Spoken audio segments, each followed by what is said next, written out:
That night, a man I had never met looked at my son across the candlelit table and smiled the way people smile when they've already made up their minds. It wasn't warm. It was the kind of smile that belongs to a man who has spent his entire life measuring people against a number and has already calculated yours. My name is Clara Weston.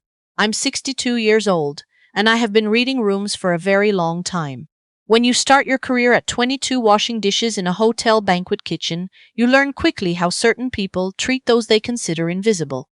That Friday night in October, at a restaurant called Ardmore's on 5th, I understood within the first 30 seconds that Wallace Drummond had already decided my son was invisible. Ethan had brought me there to meet Sophie's parents. Sophie was the woman he loved. 28 years old, with a laugh that started slow and then took over the whole room. They'd been together 2 years. Ethan had proposed the month before, and Sophie had said yes before he finished the sentence. He told me, I had never seen my son look the way he did when he talked about her. Like something in the world had finally made sense. We arrived first. I wore my good grey blazer and the pearl earrings my late husband Roy gave me the year before he passed. Ethan wore his navy suit, the one he bought when he got promoted to senior coordinator at work. He straightened his tie 4 times in the car. "Mom," he said when we pulled up, "whatever happens, don't let it rattle you." I patted his hand. I had been through things that would rattle the whole building. A dinner wasn't going to shake me.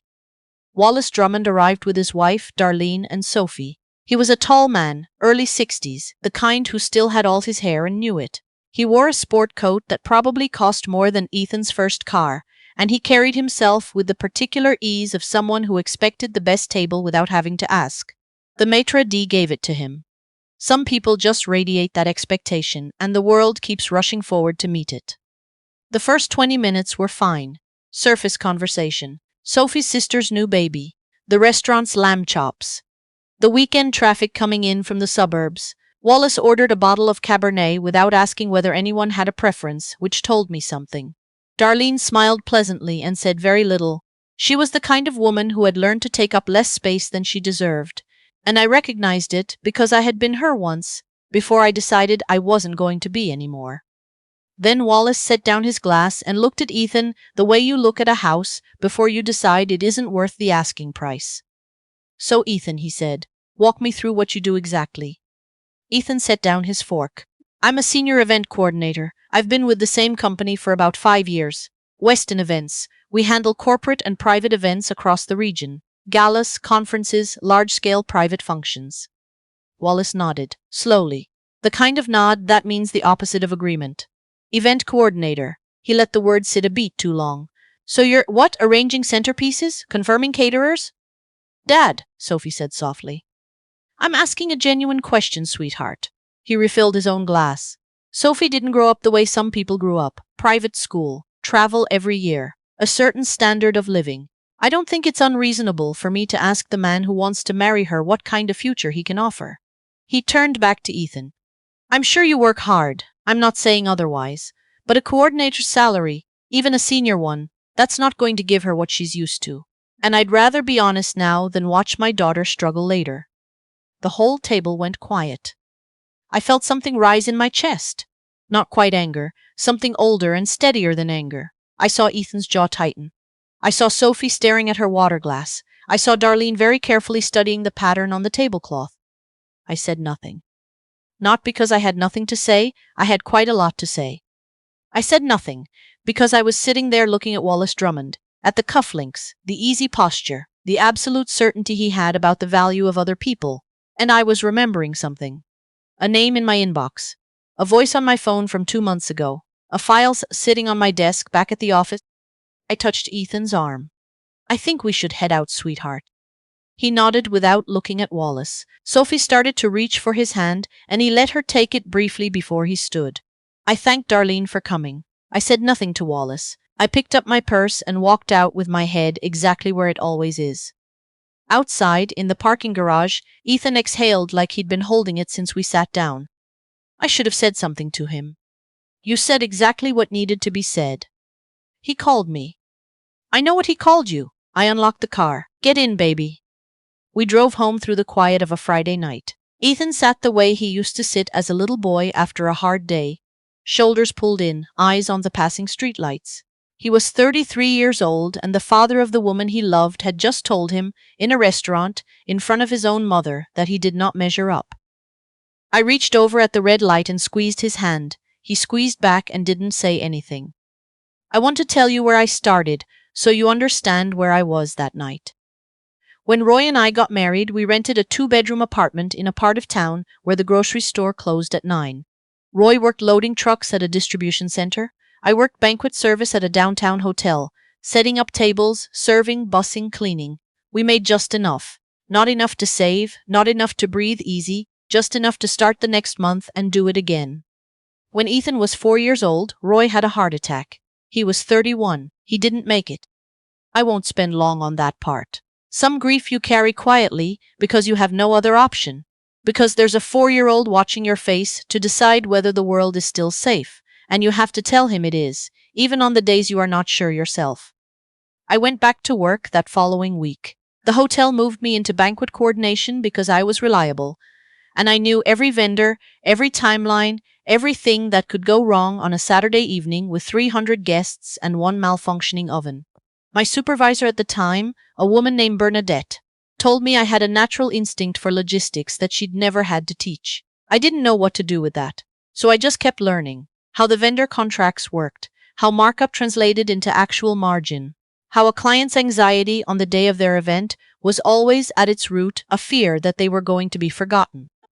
When I was 38, Bernadette decided to retire. She had been running her own event planning company for 12 years by then. Weston Events, named for the street where she opened her first rented office. She offered to sell it to me. I told her I couldn't afford it. She said we would figure it out together. We did.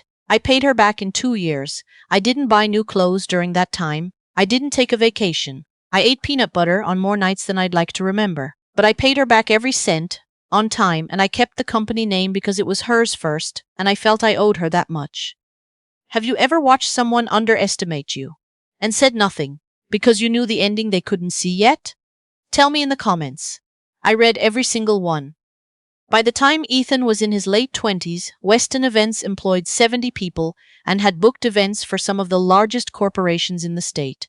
We'd catered galas, fundraisers, political dinners, weddings, where the floral budget alone was more than my first year's salary running the company. We won the state Small Business of the Year award 2 years in a row. I never sought the recognition, but I did not turn it away. Nobody outside my company knew I owned it. I kept a deliberate low profile. My name was not on the website. My general manager, Jerome, who had been with me for 15 years, was the face most clients saw. When Ethan applied to join us 5 years ago, he used his father's last name, Crawford. Nobody made the connection. That was our agreement. He would start at the bottom, not because I didn't believe in him, but because I needed him to believe in himself without my name carrying any of the weight. He earned every promotion he got. He solved problems I hadn't asked him to solve. He was genuinely good at the work, in the way that comes from caring about it, not just doing it. That following Monday morning, I stood in my office and opened my inbox. Wallace Drummond's company, Drummond Property Group, had been on our wait list for 8 months. His firm hosted a significant fundraising gala each December. It was one of the more visible events in our city's real estate and development community. His assistant had called 3 times in September. They wanted Weston Events specifically. They had asked for us by name. I stood there with my coffee and I read the file twice. Then I asked Jerome to schedule a meeting with the Drummond account for the following morning at 10. I told him to let them know the company president would be meeting with them personally. Jerome looked at me with some surprise. I rarely did client intake meetings myself. I told him there was no particular reason he needed to share. The next morning I arrived early. I wore the charcoal suit I reserved for the meetings that mattered. I made sure the conference room was set properly. I stood at the window and watched the city move below me and thought about Ethan at that restaurant table, keeping himself still by force of will while someone told him he wasn't worth the effort. At 10 past 10, Jerome knocked. Mr. Drummond and his assistant are here. I turned from the window. Send them in.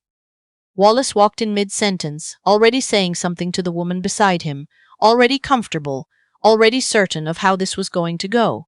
Then he looked up and saw me. The color went out of his face like someone had turned a dial. It was not gradual.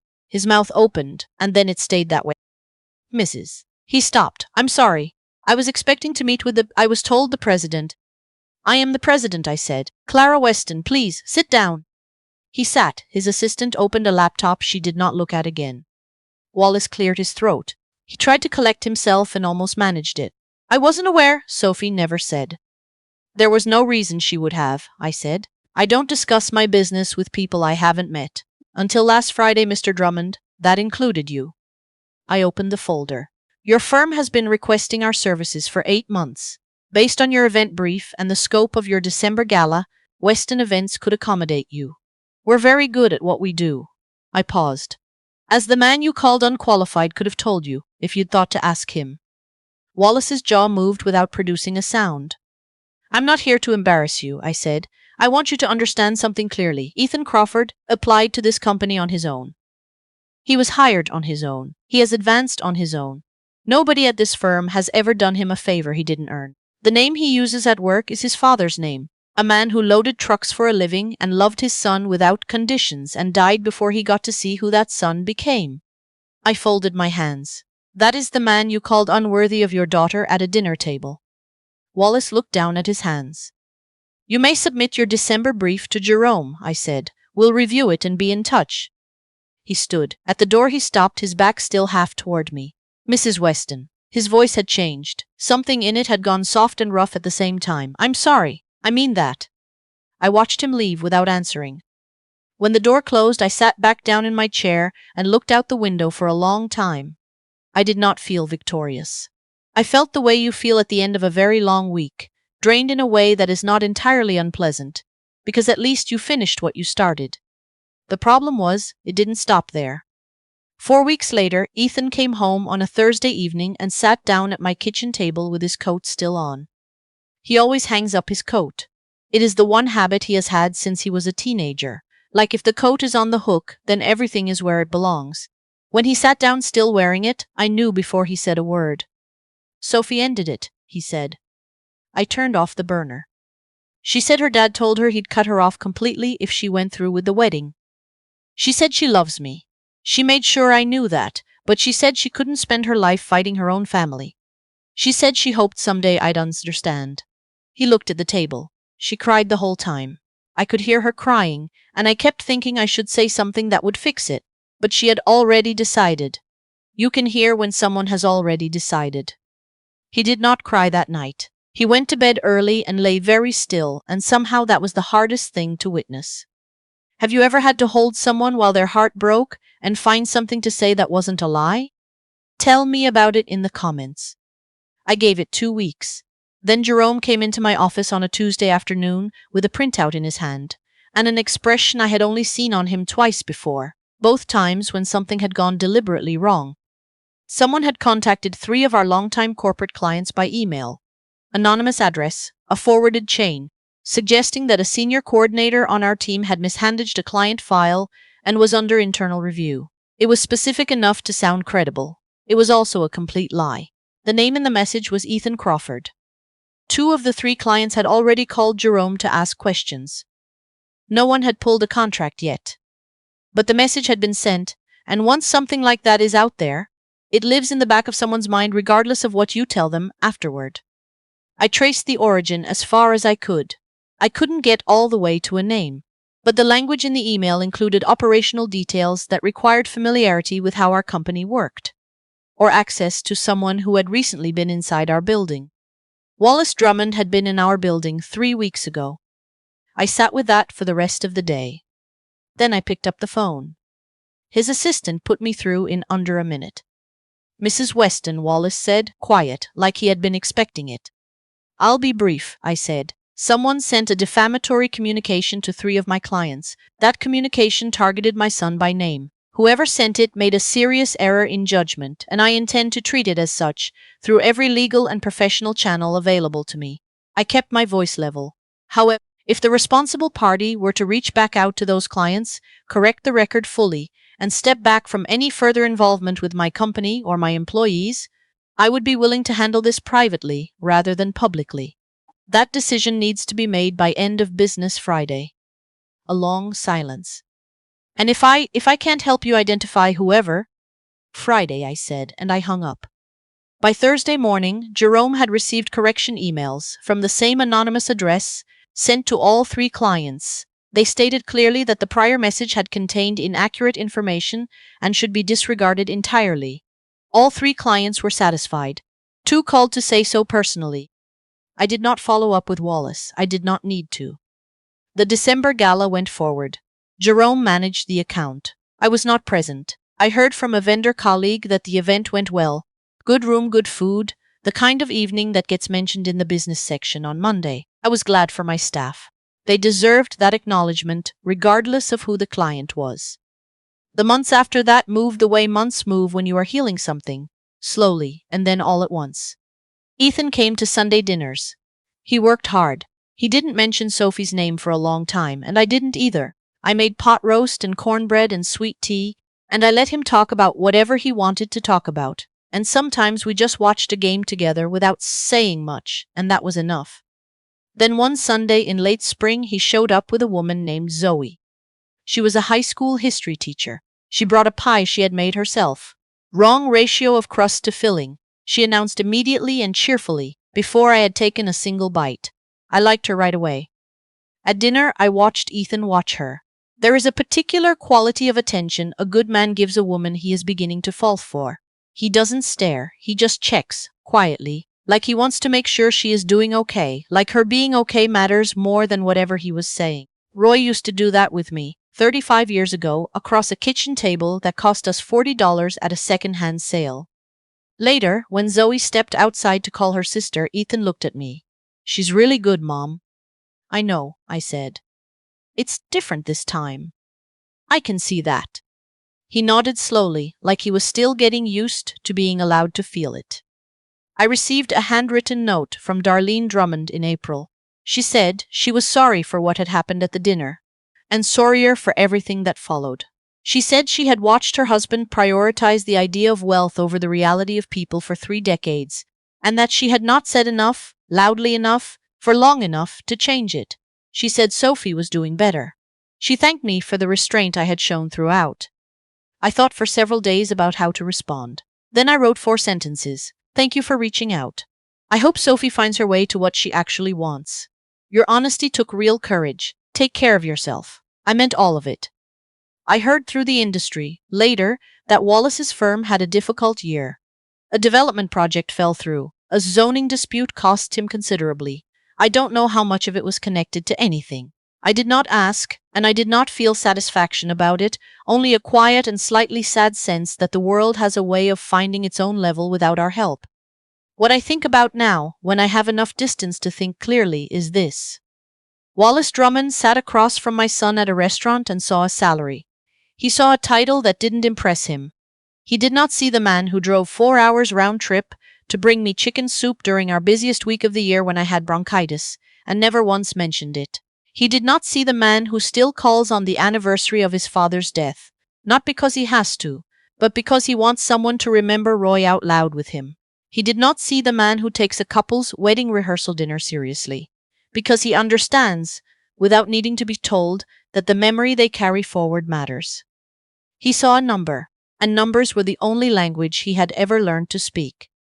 I started washing dishes in a hotel banquet kitchen at 22 years old. I wore a hairnet and non-slip shoes, and I made $9 an hour, and nobody in that kitchen looked at me and thought, "She's going to own something. Maybe that's fine.